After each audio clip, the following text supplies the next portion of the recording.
because of a turnover.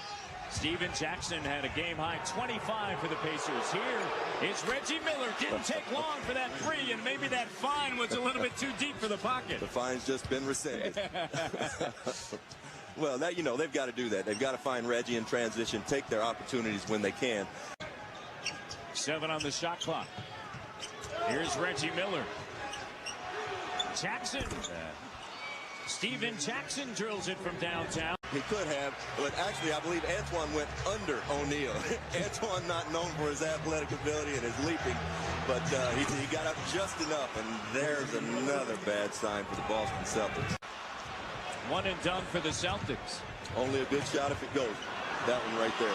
Miller wide open from the corner. Reggie's misses even look good, though. Along with Austin Crozier checking in for Rick Carlisle. A little bit of a zone look by Boston here. Jermaine O'Neal with the offhand. And Reggie Miller led the NBA in free throw shooting 93% during the regular season. Well, you make a great point, Coach. He is. And all of that was produced by Jackson, Miller, and O'Neal. Indiana by 5. Johnson just hit a big three. James Jones. Leaner. Doesn't go. Jermaine O'Neal taps it, saves it to Miller. Good. And the lead stretched out. An attitude with the 3-ball. Well, Indiana doesn't want turnovers. You don't want anything that would excite this crowd right now. Turnover the other way. Reggie Miller from downtown. That's just got to, Coach, you hit it on the head. You just can't make those type of plays if you're Ricky Davis. And to compound things, he walked back down the court while Reggie Miller is teeing one up from 3. Doc Rivers really wants Paul Pierce and Antoine Walker to play at the elbows. Figures that they are terrific players when they play basketball from the elbows. They've combined for 26 here in the first half.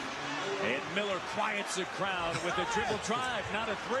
You don't see a lot of 39-year-olds can make that move. Gets older, he becomes more conservative. He doesn't use as much energy. This guy uses more energy in a game than most young players use. It's phenomenal. He's just phenomenal. Had only 2 points in game 1, but his defense and 23 minutes of work against Reggie Miller was sensational. Miller tonight, though, having one of those evenings, 17 points in 17 minutes. Well, you better get an oxygen tank if you're going to guard Reggie, because he's going to take you everywhere and anywhere.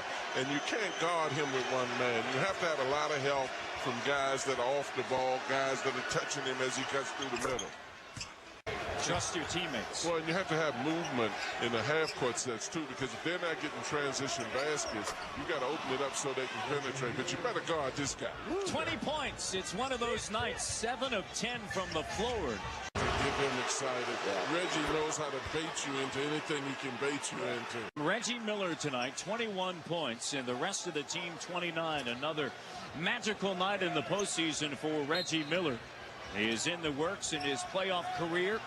He averages 21.2, and Miller once again in front of the Celtic bench. I'm going to repeat it again. Excuse me, Reggie. Of the NBA whole regular season, but this is officially his initiation. The 4th personal foul on Tony Allen.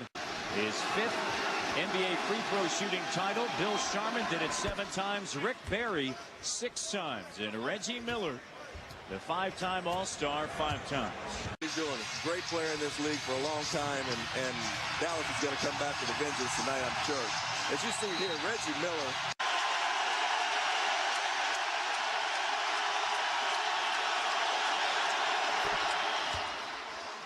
Miller with 26 points, 7 of 8 from the free throw line.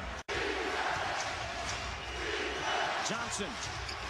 Covered by Payton. Probably going to look for O'Neal inside if they can, too, because... Reggie Miller steps inside the arc. Is there any doubt? The guy lives for this time of game. The Indiana Pacers win it 82-79 behind another brilliant performance by Reggie Miller.